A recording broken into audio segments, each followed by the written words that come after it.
Isère Économie et Présence, partenaire des entreprises de votre territoire. Entreprises, secteur public, acteurs de l'économie sociale, la Caisse d'épargne Rhône-Alpes s'engage à vos côtés. Caisse d'épargne Rhône-Alpes, la banque des décideurs en région.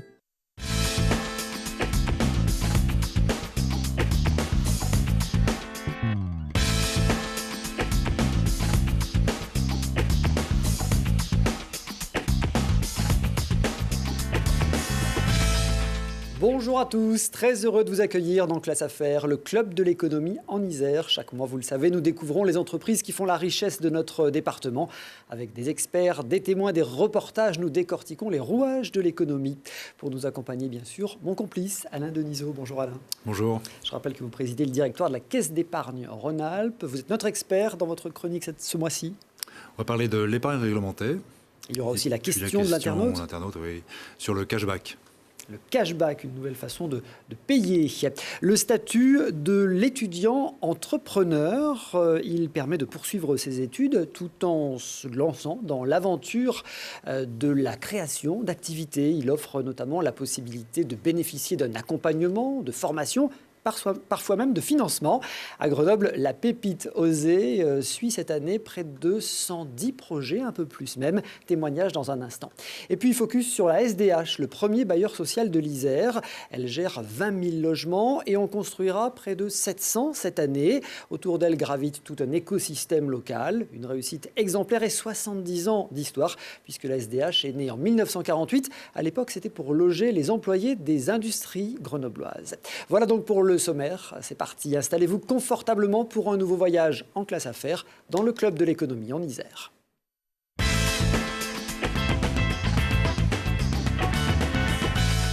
Le bas de laine des Français au service de l'économie. Nous épargnons, bon an mal an, 15% de nos revenus. Et ce pactole va irriguer les flux qui financent les entreprises, les investissements ou les politiques publiques. On pense par exemple au livret A qui est mis à la disposition de la création de logements. La Caisse d'épargne a d'ailleurs été la première banque en France à proposer ce livret A, à le commercialiser. Alors Alain, est-ce qu'on peut se pencher aujourd'hui sur celle qu'on appelle l'épargne réglementée ? Oui, alors l'épargne réglementée, c'est une spécificité française qui est un peu héritée à la fois du siècle des Lumières, le 19e, et puis une démarche un peu colbertiste, d'orienter l'épargne des ménages vers les entreprises, vers l'économie. Effectivement, les caisses d'épargne, la première créée en 1818 à Paris, sont les premières à proposer à la masse, à la classe ouvrière naissante, des instruments d'épargne, à la fois pour protéger physiquement l'argent, parce qu'il n'y avait pas de lieu pour protéger physiquement l'argent, mais aussi pour se protéger des coups durs, le chômage, la maladie, la retraite. Et ces produits d'épargne réglementée, peu à peu, vont se structurer, vont se réglementer, et en 1835 est créée la Caisse des dépôts et consignations, notamment pour apporter aux déposants, qui sont une multitude, cette garantie d'État à l'épargne réglementée et devient le livret A, donc le premier livret.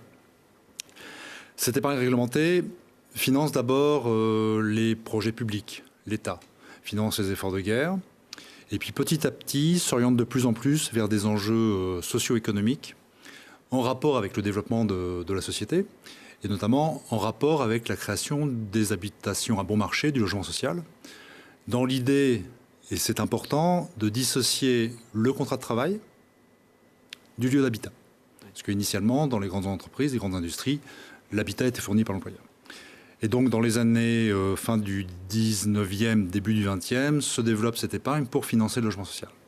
Et puis en France, comme on est bien capitalisé sur les bonnes idées, se développe ensuite le livret Codévie qui devient le livret de développement durable, l'épargne logement, avec le plan d'épargne logement et le livret d'épargne logement, tout ceci dans des règles qui sont fixées par l'État, par les pouvoirs publics, avec des rémunérations fixées par les pouvoirs publics et des destinations de fonds fixées également par les pouvoirs publics.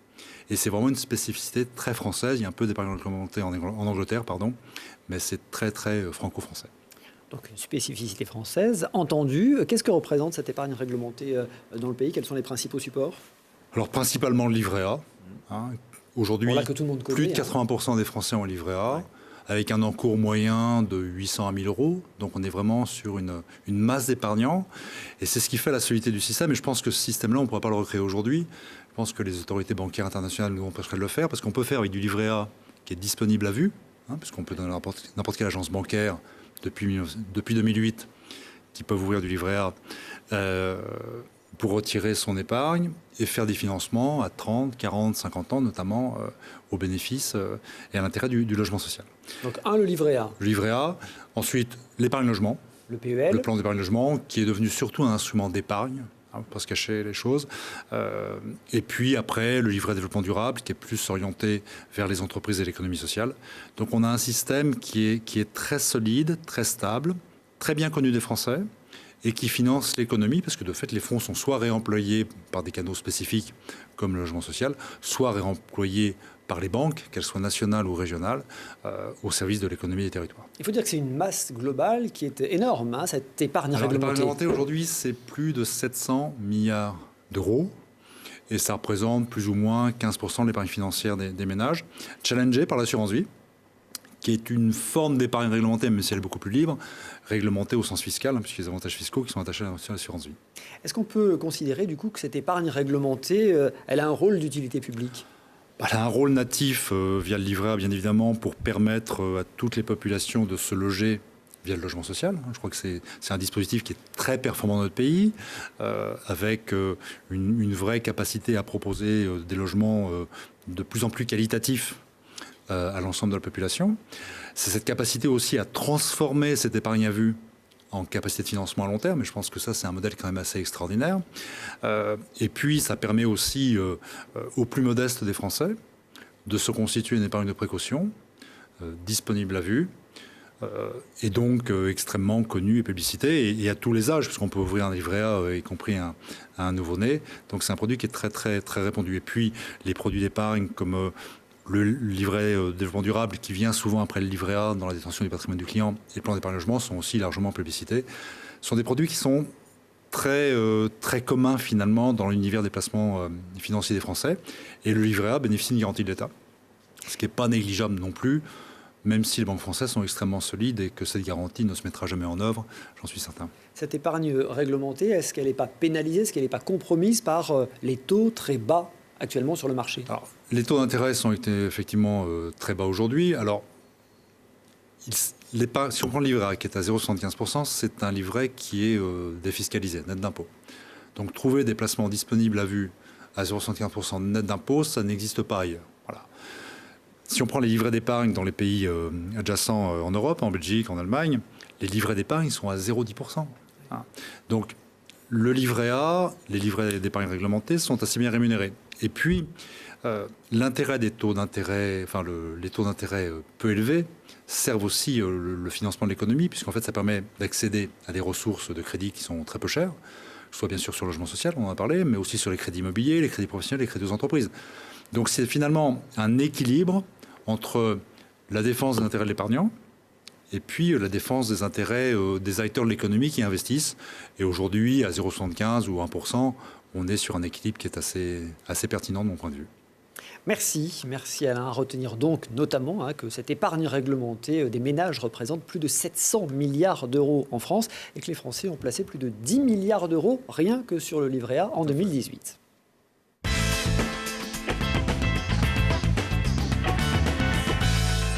Des prothèses médicales réalisées grâce à des imprimantes 3D. C'est la piste innovante que développe la société Tornier White à Montbonneau. Elle vient d'investir plus de 3 millions d'euros dans son centre de R&D, notamment pour développer des prothèses d'épaule. Reportage Laurie Baillet. La société Tornier du groupe Wright Medical est spécialisée dans les prothèses orthopédiques des membres supérieurs. C'est ici à Montbonneau, dans son centre R&D et dans son usine de production, qu'elle conçoit, fabrique et commercialise ses implants pour le monde entier.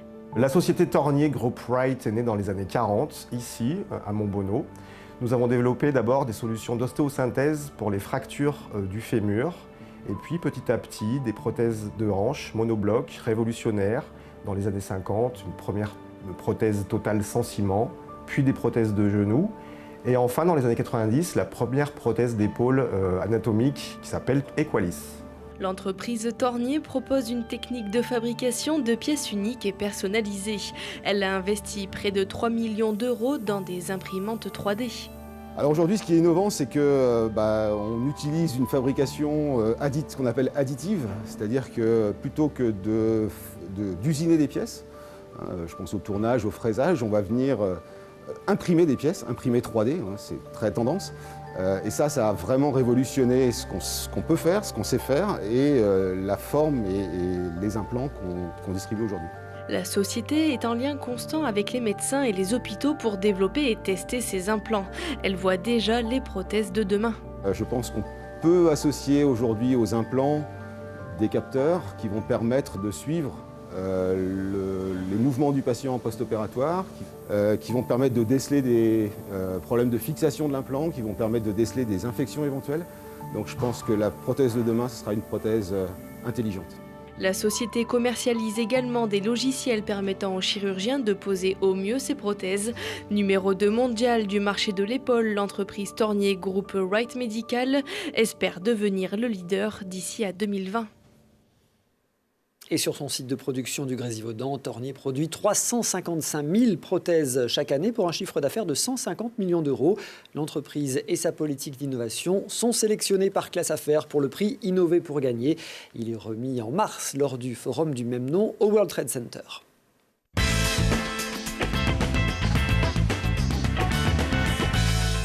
En matière de création d'entreprise, la valeur n'attend pas le nombre des années et la crainte de l'échec ne doit pas être paralysante, on le dit souvent ici dans cette émission.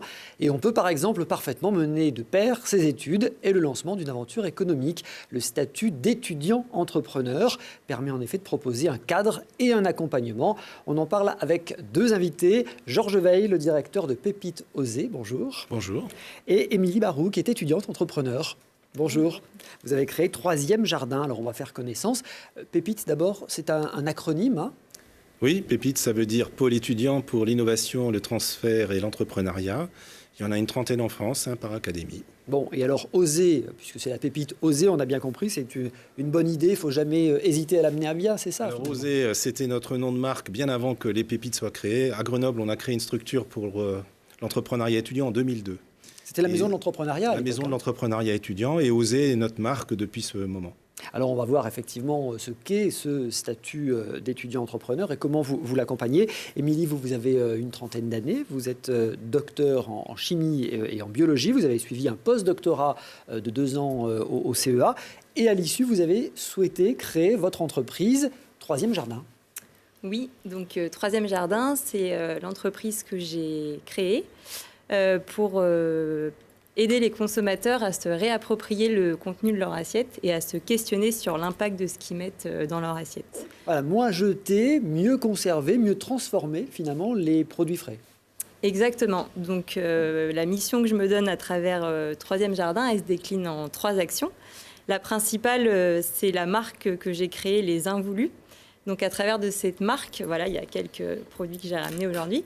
Donc au travers de cette marque, je récupère les invendus en fruits et légumes des producteurs locaux et je les transforme en snacks, mais bons pour la santé et respectueux de l'environnement. Donc ces snacks, en fait, ils sont élaborés uniquement avec des méthodes douces, sans cuisson, qui permettent de respecter au maximum la qualité nutritive du fruit ou du légume. Donc là, j'ai par exemple dans les mains des raisins entiers, qui sont des raisins que vous avez récupérés et transformés pour en faire des doucettes. Voilà, les doucettes. Donc c'est le petit nom sympa que j'ai essayé de trouver à ce produit, puisque voilà, c'est des produits qui sont atypiques, donc je ne voyais pas d'autre nom à donner que celui-ci. Donc doucette, parce que c'est vraiment quelque chose quand on va manger en bouche qui va être doux, savoureux, avec le sucre naturel contenu dans le raisin. Donc c'est 100% raisin, mais ça contient du sucre quand même.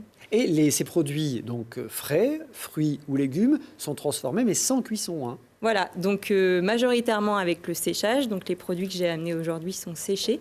Et il y a une autre méthode, pour l'instant, qui est encore plutôt en phase de test, c'est donc la lactofermentation. Voilà, et on comprend mieux pourquoi votre doctorat en biologie vous sert et en quoi ça vous sert, parce qu'il y a de la R&D, il y a de la recherche et du développement dans votre produit. Oui, alors il y a de la R&D sur 2 points. Il y a d'abord tout ce qui est relatif à la logistique en fait, de la récupération d'invendus. Donc savoir quand je récupère, comment je conserve, comment je transforme ce que j'ai conservé. Et voilà, donc après cette deuxième phase, ça va être d'accord. Donc mon but, c'est de faire du lien entre le producteur et le consommateur.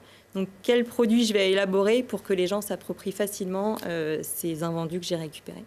Bon, alors voilà pour l'idée que vous avez eue et vous avez donc bénéficié de ce statut d'étudiant entrepreneur au sein de la Pépite Osée. Alors on peut préciser d'abord que cette Pépite, c'est une structure de la communauté de l'UGA. Hein. Voilà, c'est une structure de l'Université de Grenoble-Alpes, aujourd'hui sous l'égide de la Commu. Mais c'est une structure, il faut aussi le préciser, de l'Académie de Grenoble et qui est pour tous les étudiants des 5 départements de l'Académie, donc Drôme, Ardèche, les Deux-Savoie et l'Isère. Quand le statut a été créé en 2014, vous aviez eu quoi? Une cinquantaine d'étudiants entrepreneurs. Ça a connu un vrai succès. Hein. Il y a eu 45 étudiants dès la première année, ce qui était déjà beaucoup. On nous avait d'ailleurs demandé de faire un business plan. On était incapable de chiffrer la croissance, qui a été beaucoup plus soutenue encore que celle qu'on attendait. Et aujourd'hui, il y a 113 étudiants entrepreneurs qui sont des étudiants en cours d'études ou qui viennent être diplômés, qui bénéficient de ce statut ici. Et on a eu 60 créations d'entreprises contrôlées au CABIS ces 3 dernières années par des étudiants. Et des entreprises qui résistent, hein, qui demeurent dans le temps. Oui, ce sont des entreprises qui résistent parce que j'hésite à vous dire que ce sont des start-up. Ce ne sont pas des start-up au sens levée massif de fonds ou produits technologiques. Ce sont des PME, souvent dans des services innovants, faisant parfois appel aux technologies, mais du coup sur des modèles économiques qui sont très traditionnels, où on dépense que ce qu'on gagne et où on se paye quand on gagne. Et alors, les secteurs sont vraiment très, très variés. Alors, moi, j'ai vu que ça allait de l'informatique au sport, du commerce à la mode, du jeu vidéo à la photographie. Ah oui, c'est extrêmement varié. Et là aussi, ça sort de l'idée de la start-up technologique. On a par exemple 10% de nos entreprises qui sont dans le domaine des arts et lettres, jusqu'à l'édition ou les galeries d'art. On a beaucoup d'entreprises de services innovants, comme par exemple celle-ci. Mais ça peut être aussi, par exemple, dans le domaine vestimentaire, refaire des robes de mariée avec celles des grands-mères pour marier les petites filles, par exemple. On a vraiment des domaines. On a, par exemple, Athletics 3D que je veux citer, qui fabrique des crosses de fusils de biathlon sur mesure et qui a équipé Martin Fourcade, champion olympique, et qui a été créé par un étudiant en stage de fin d'études. On en a parlé effectivement dans cette émission, on avait reçu ce jeune créateur. Alors pour obtenir ce statut, il faut convaincre un jury. Comment vous vous y êtes pris, Émilie ? Alors, pour convaincre, moi, quand je suis passée devant le jury pour intégrer le Pépite, le projet n'était pas encore aussi dessiné que ça. Donc, il a fallu montrer au jury que je souhaitais entreprendre et que j'étais bien motivée pour ça. Et c'est ça qui est intéressant, en fait, au Pépite, c'est qu'on n'est pas pris sur un projet, on est pris sur la personne, sur l'étudiant. Et c'est ce qui permet, en fait, souvent, quand on crée une entreprise, au début, voilà, on a une vague idée de ce qu'on veut faire, mais pas vraiment. Et en fait, il y a beaucoup de structures dans l'écosystème grenoblois qui demandent vraiment d'avoir déjà un projet bien défini, etc. Et au Pépite, en fait, on a la chance d'intégrer la structure et d'être accompagné sur une idée de projet. Georges Veil, ce jury, il est composé de qui ? Alors, nous appliquons, chaque Pépite fait un peu comme il veut. Et nous, ici, on a la règle dite des 3 tiers. Donc, il y a un tiers d'enseignants, puisque c'est une structure de l'université. Un tiers de consultants ou des gens du monde associatif. En matière d'entrepreneuriat, il y a énormément d'associations, d'accompagnement. Et puis un tiers d'entrepreneurs. Et avec cette règle des 3 tiers, personne n'a la majorité. Et c'est important pour nous, puisque c'est la motivation du porteur qui est le premier critère, c'est important pour nous que la motivation qui est jugée non pas sur un dossier, mais sur une soutenance, soit jugée par des personnalités d'origine et de pratiques différentes. Alors c'est un statut qui est valable 1 an, qui peut être reconduit, je crois, 1 an. Qu'est-ce qu'il apporte ? Alors d'abord, on a copié le statut des sportifs de haut niveau. Il y a une analogie. On s'est dit, après tout, si un étudiant qui va au JO, on lui permet de ne pas passer un examen parce que c'est pendant les JO, pour un entrepreneur, il devrait bénéficier des mêmes droits. Donc il a droit à des aménagements horaires. Il a droit aussi à toute une série de services de coaching faits par des bénévoles, souvent des entrepreneurs, du tutorat par des enseignants. Il bénéficie d'un espace de coworking qui est extrêmement efficace par les interactions qu'il permet entre les porteurs de projets. Jusqu'à ce qu'il y ait une réforme il y a 1 an, il avait droit à une sécurité sociale qu'il perdait quand il n'était plus étudiant. Maintenant, ce n'est plus le cas, mais avant, on cessait ses études, on n'avait plus de sécu et on avait des jeunes entrepreneurs non protégés socialement ou qui étaient à la CMU. Il permet aussi à Grenoble de bénéficier de services financés. Souvent, les entreprises n'existent pas juridiquement. Et donc, on finance des services d'avocats, de comptables, de consultants. Voilà. Et il peut aboutir à un diplôme même. Ah, alors, on a 3 sortes d'étudiants. On a des étudiants en cours d'études, des étudiants diplômés. Mais on a aussi des étudiants, c'est la majorité, c'est votre cas, qui n'ont pas fait d'études en gestion. et donc qui ont besoin d'acquérir des compétences, je dirais, transversales en matière d'entrepreneuriat. Et donc, pour cela, on a un diplôme qui s'appelle le diplôme universitaire étudiant entrepreneur, qui permet d'acquérir très rapidement, en quelques dizaines d'heures, les compétences transversales d'un entrepreneur. Émilie, ce statut, il vous a apporté quoi, du coup, dans toute cette palette d'outils ? Alors moi, ce statut, il est vraiment arrivé au bon moment dans mon projet. Donc voilà, du coup, c'était passé de l'idée à la concrétiser. Et donc, en intégrant le Pépite, ça m'a permis donc d'avoir un accompagnement, donc aussi un rythme, parce que voilà, quand on entreprend, parfois, c'est difficile de trouver son rythme. Donc, avec les formations régulières qu'il y avait toutes les 2 semaines ou toutes les 3 semaines, ça permet de se former en continu et c'est très stimulant. Et j'ai aussi eu la chance d'intégrer le Pépite Starter, donc qui est l'accélérateur du Pépite. Et au sein de cet accélérateur, on a vraiment un accompagnement personnalisé. Voilà, on est dans une dizaine de projets, donc du coup plus restreint, avec des formations aussi plus denses et plus souvent revenues. Et ça m'a aussi donné accès à des financements donc, qui m'ont servi à financer une partie de la communication de mon projet et une partie aussi du matériel de transformation pour élaborer mes involus. Oui, parce qu'il faut faire ces recettes quand même. Enfin, il faut les imaginer, les tester. Les imaginer et les fabriquer pour les mettre en vente. Voilà, bon, donc, alors c'est la petite partie publicité. Alors où est-ce qu'on les trouve, ces involus ? Alors, les involus, vous pouvez dès à présent les trouver à la Bonne Pioche, donc épicerie locale à Grenoble. Chez les producteurs partenaires donc avec qui je travaille, donc le Lopin de Terre, mais c'est plutôt sur la période estivale quand il a son marché.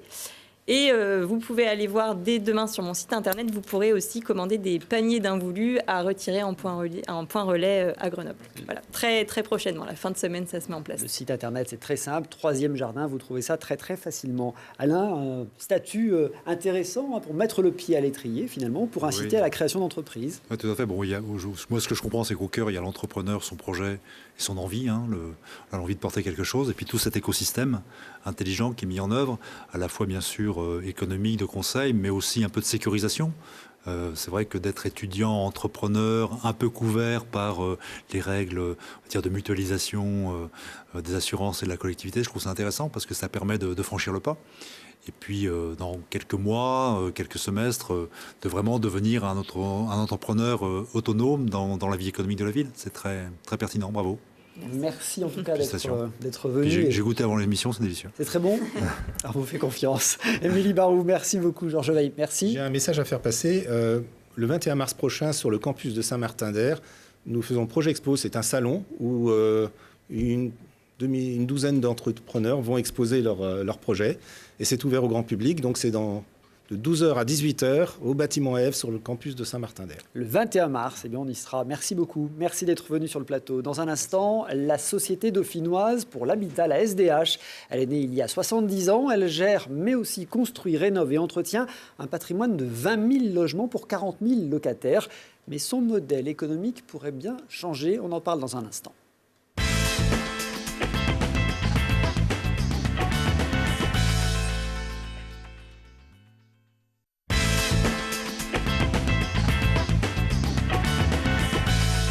Classe Affaires, le club de l'économie en Isère, retour sur le plateau de Télé Grenoble, bien sûr avec Alain Denisot, notre consultant. Dans un instant, découverte de la SDH, le premier bailleur social de l'Isère, 20 000 logements à gérer, à entretenir, et elle va en construire encore près de 700 cette année.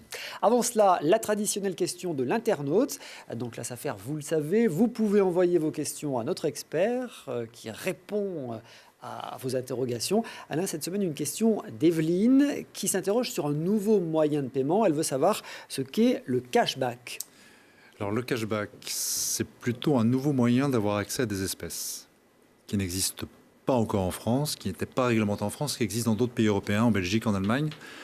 C'est l'idée d'aller chez un commerçant, de faire un paiement par carte, notamment, et que ce paiement par carte dépasse le montant de l'achat, et que le commerçant vous rende finalement de la monnaie supplémentaire. Donc j'ai un achat de 14 €, je paye 30 € et je reçois 16 € de monnaie supplémentaire. Donc c'est autorisé en France maintenant par une directive, la directive sur les paiements, la deuxième directive sur les paiements européenne qui a été votée en France en juillet 2018. Décret d'application fin d'année, et donc qui va permettre finalement aux particuliers d'aller chez des commerçants et de retirer du liquide dans une limite raisonnable de 60 €. Donc ça a vocation à faciliter les paiements. Ça va un peu venir en concurrence avec le paiement sans contact, puisque c'est notre technologie sur la carte. Et donc on est en train de développer ce type de paiement. Globalement, on est au début. Globalement, c'est donner un autre accès, une facilité d'accès au cash, notamment dans les endroits où il n'y a plus forcément d'automates bancaires et de faire des appoints de cash pour les particuliers. Voilà. Donc on a à la naissance de ça en France. Ça existe déjà beaucoup en Allemagne et en Belgique sur une autre base culturelle et de fonctionnement, mais voilà, ça a exploré. Ça s'appelle le cashback. Donc, retour d'argent. Merci beaucoup. Si vous aussi, vous voulez une précision sur une notion économique ou un mécanisme financier, sur un placement, eh bien, écrivez-nous classeaffaires@telegrenoble.net.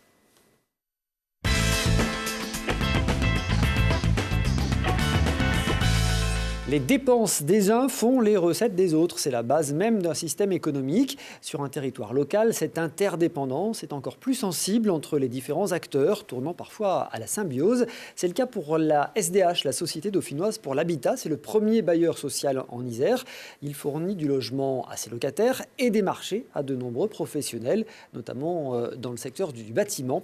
À l'occasion de son 70e anniversaire, focus donc sur cette SDH avec Bertrand Converso, son président, et Patricia Dudonné, sa directrice générale. Bonjour. Bonjour. Bonjour Christophe. Merci d'avoir accepté notre invitation.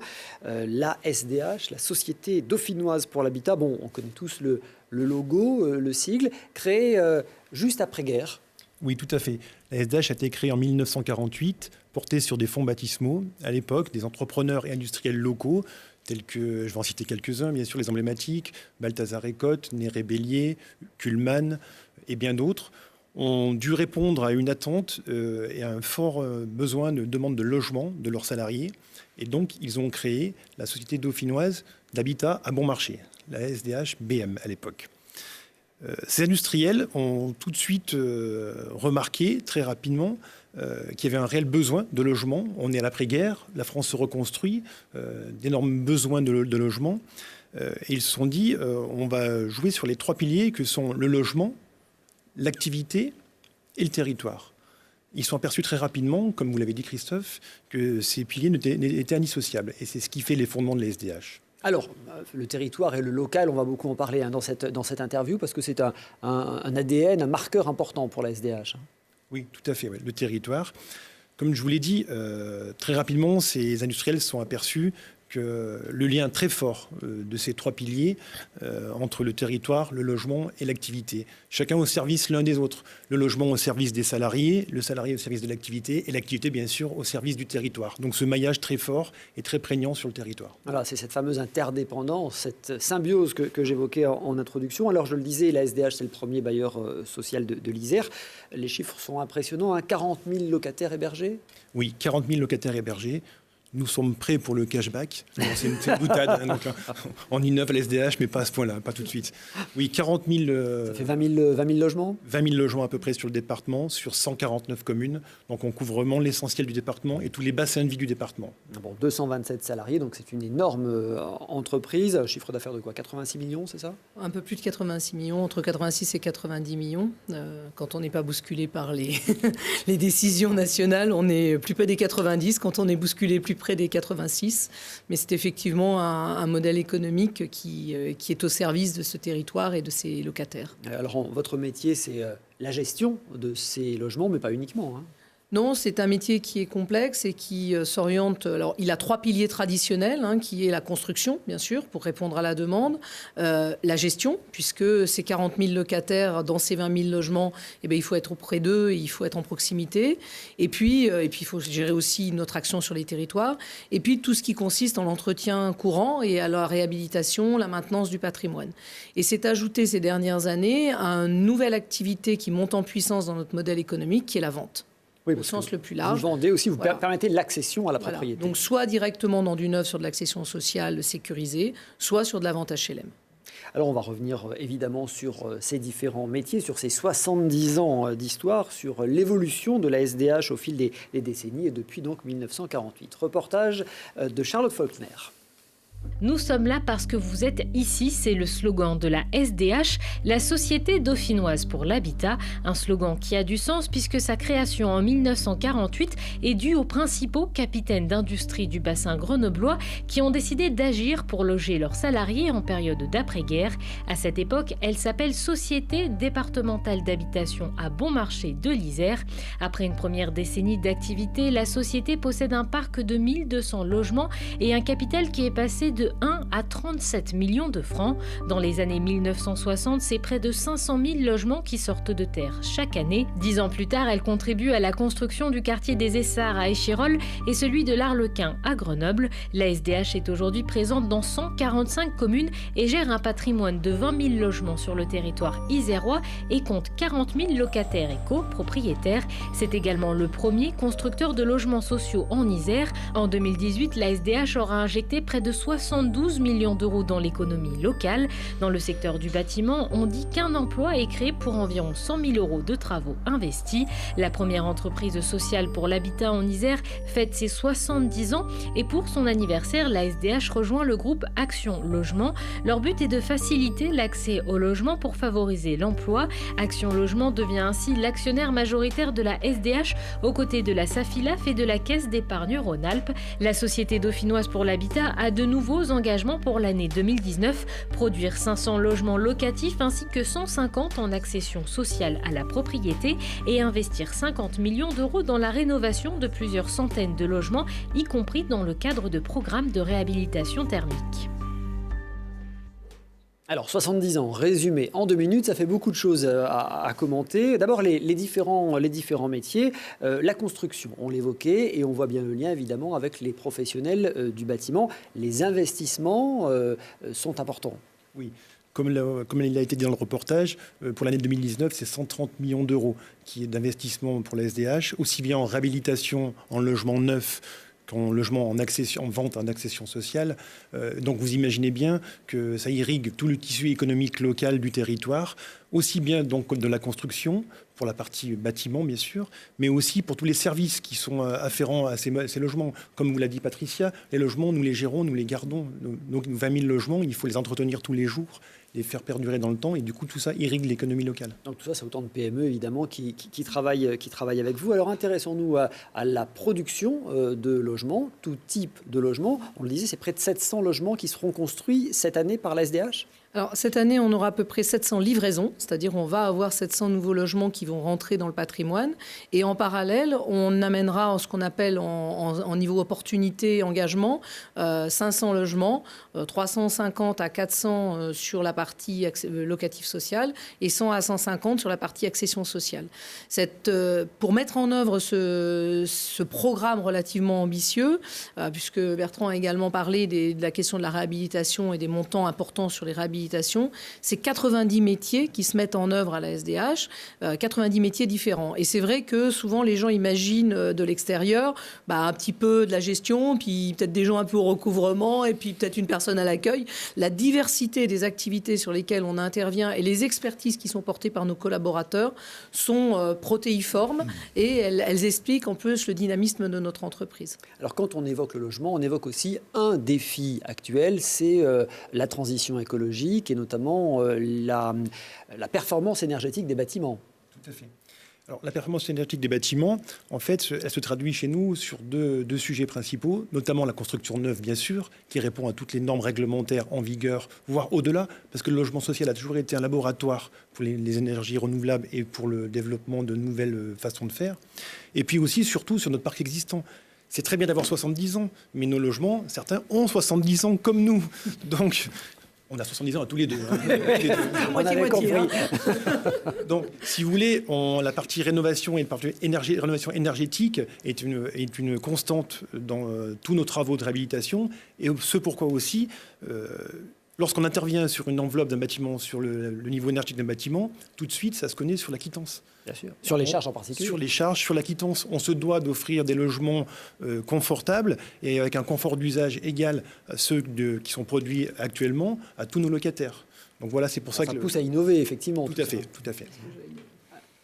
Dites-le. C'est exactement ça, c'est-à-dire que cet enjeu-là, il est suffisamment important pour nous obliger à être innovants, à aller vers des certifications. Et ce qui nous porte, c'est une notion de responsabilité.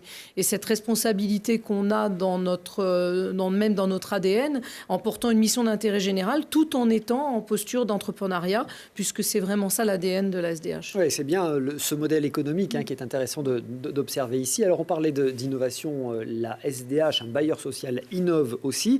C'est le cas également pour un nouvel équipement. Vous l'avez construit à Échirolles. C'est un EHPAD, une maison de retraite, la maison des anciens. Un investissement de 8,5 millions d'euros. Reportage. Un chantier de ce genre, ce n'est pas une première pour la SDH. En plus de logements plus classiques, l'entreprise se spécialise dans des structures collectives. Elle en compte déjà près d'une trentaine et l'EHPAD de la Maison des Anciens en fait partie. On a voulu se mettre à disposition de la demande publique et du gestionnaire de manière à faire un bâtiment qui réponde à toutes les exigences et notamment au bien-être des résidents, mais aussi simplement aussi du personnel qui va travailler ici. Donc c'est toute cette innovation qui est mise de l'SDH, le savoir-faire qui est mis à cette disposition. Dans cet établissement qui accueillera 111 résidents, tout a été pensé pour leur bien-être, des parties communes jusqu'aux chambres de 22 mètres carrés où l'ergonomie est le maître mot. Dans toutes les chambres, il y aura un lit médicalisé, dit lit Alzheimer. C'est un lit qui aussi permet de descendre au maximum vers le bas, de façon à limiter les contentions. Dans toutes les chambres, la volonté du groupe ACPPA a voulu de pourvoir à l'ensemble de toutes les chambres un rail. Et ce rail permettra la prise en charge du résident par rapport à sa mobilité du lit au fauteuil. C'est une grande évolution en ce qui nous concerne, à savoir une salle de bain ergonome, adaptée. C'est la première fois que la Société dauphinoise pour l'habitat fait appel à une architecte d'intérieur pour l'une de ses structures collectives. Sur les 4 étages de la résidence, l'accent a donc été mis sur les lumières, les couleurs ou encore les espaces. On a tendance à un peu penser à leur place. On se dit, voilà, ils vont aimer les choses plutôt peut-être vieillottes ou qui leur rappellent chez eux. Et là, j'ai voulu prendre le contre-pied de tout ça et de me dire, non, voilà. On va faire un espace moderne qui les change, justement, qu'il n'y ait pas cet effet de nostalgie. D'ici quelques mois, la Maison des Anciens possédera également un jardin de 600 mètres carrés. Coût total des travaux, 8 500 000 euros. Voilà, ça aussi, c'est l'activité de la SDH, une activité un peu moins connue. Oui, c'est une activité qui est un peu particulière, qui n'est pas notre cœur d'activité, mais sur lequel on peut développer des process un peu innovants, de partage avec le preneur, entre le preneur et le maître d'ouvrage. Et on va sur des technologies, des idées comme ça, comme l'architecture d'intérieur adaptée, qui nous intéressent. Et nous, innover, ça aussi, c'est ce qu'on aime faire dans nos métiers, quoi. Et puis la SDH est engagée depuis quelques années dans cette fameuse RSE. Alors on en a parlé dans cette émission, c'est cette responsabilité sociétale de l'entreprise. Ça a été engagé il y a une bonne dizaine d'années déjà. Oui, 15 ans maintenant. Ouais. 15 ans maintenant que la SDH a fait le pari et le choix de s'engager dans cette démarche RSE. Qui se concrétise comment finalement ? Qui se concrétise comment, Patricia ? Alors, c'est notre quotidien. C'est-à-dire qu'aujourd'hui, moi, ce que je dis toujours, c'est que c'est un chemin qui s'est construit à la SDH. C'est un état d'esprit, la RSE. Et en fait, dans chaque activité, on se préoccupe de ce que va être la conséquence de nos actes ou nos décisions sur ce qu'on appelle les parties prenantes. C'est un peu une certification qualité, finalement. Alors, on est à FAC 26 000. Là, aujourd'hui, on a une certification. On est très fiers. C'est très nouveau. Ça date de cette semaine.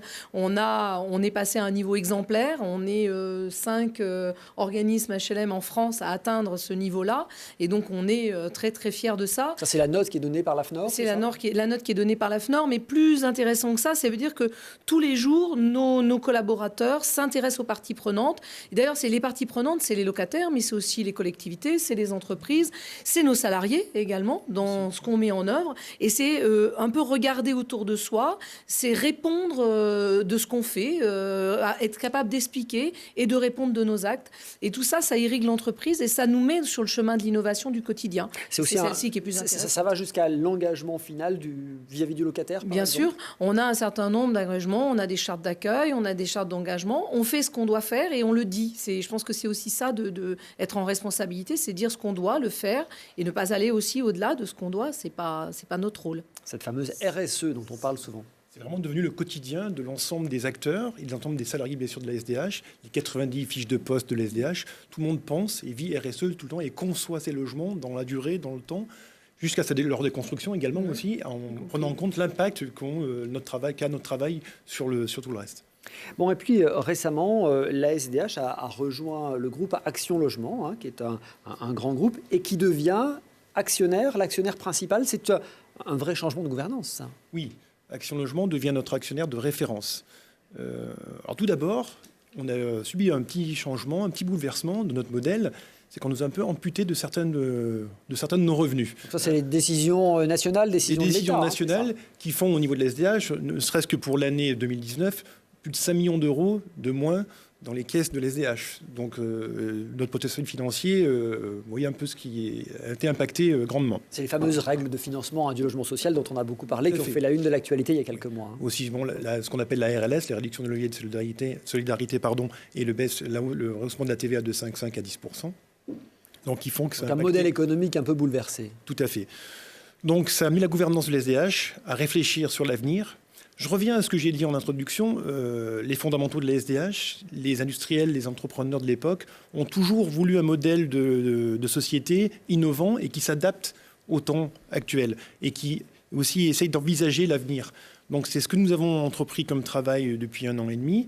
Et nous avons donc exploré toutes les pistes pour l'avenir de la SDH. Et il nous est paru opportun de travailler au sein de notre pacte d'actionnaires. Donc dans notre pacte d'actionnaires, il y avait notre actionnaire majoritaire, Safilaf, Action Logement Immobilier et la Caisse d'épargne Rhône-Alpes. Et donc nous avons travaillé au sein de ce pacte d'actionnaires pour faire évoluer l'actionnariat. Et donc maintenant, nous avons adossé depuis le 1er janvier la SDH au groupe Action Logement Immobilier. Donc ça permet d'avoir une capacité d'investissement renforcée. Est-ce qu'on a l'assurance que la gouvernance et l'approche locale qu'on évoquait tout à l'heure restera quand même dans l'ADN? Alors ça a été un de nos sujets, de mes sujets depuis 1 an maintenant, où on a tenu à ce que le cœur des décisionnaires, les décisions restent en local. Et c'est bien donc tout l'attachement du tissu local à la SDH qui a été... Tout le monde a joué son rôle. J'ai porté la voix de tous les entrepreneurs et toutes les confédérations patronales locales au national pour affirmer le souhait qu'on voulait garder la gouvernance en local et le pouvoir de décision au local. Parce que qui mieux que le local peut sentir le terrain, les attentes du terrain et faire remonter. Donc voilà. Et j'avoue qu'on a eu de très bonnes discussions avec le groupe Action Logement Immobilier et la Caisse d'épargne. Et nous avons trouvé de belles solutions. Alain Denisot, ce financement du logement social qui est re-questionné, ce modèle économique qui est revu finalement face à l'obligation réglementaire. C'est évident que les réformes récentes challengent le modèle du logement social et exigent, mais c'est le cas déjà de la SDH, encore plus de performance, de capacité à gérer la complexité, parce que ça, vous le disiez, c'est pas que loger des clients ou des locataires, c'est un modèle très complexe de rénovation, de réhabilitation, de construction, créer du chiffre d'affaires, avoir les capacités financières pour réinvestir, parce que c'est un modèle de réinvestissement. C'est des masses financières importantes. Faire travailler aussi des acteurs du privé. Parce que assez souvent, quand il y a un projet social, il y a un projet privé qui va avec. Donc tout ceci tire l'économie des territoires. Et c'est vrai que des entreprises comme la SDH, qui sont très bien gouvernées et gérées, je pense, absorberont ces chocs sans problème. Mais ça oblige à plus de performance, à plus d'efficacité. Merci beaucoup Bertrand Converso, Patricia Dudonné. Merci d'avoir été avec nous. Alain Denisot, merci. Merci Christophe. On se retrouve évidemment le mois prochain. Merci à tous de votre fidélité. Classe Affaires à voir et à revoir sur télégrenoble.net. Au mois prochain pour un nouveau voyage en classe Affaires dans le Club de l'économie en Isère.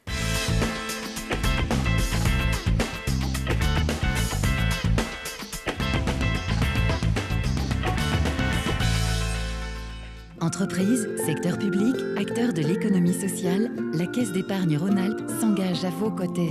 Caisse d'épargne Rhône-Alpes, la banque des décideurs en région. Nord-Isère Économie et Présence, partenaires des entreprises de votre territoire.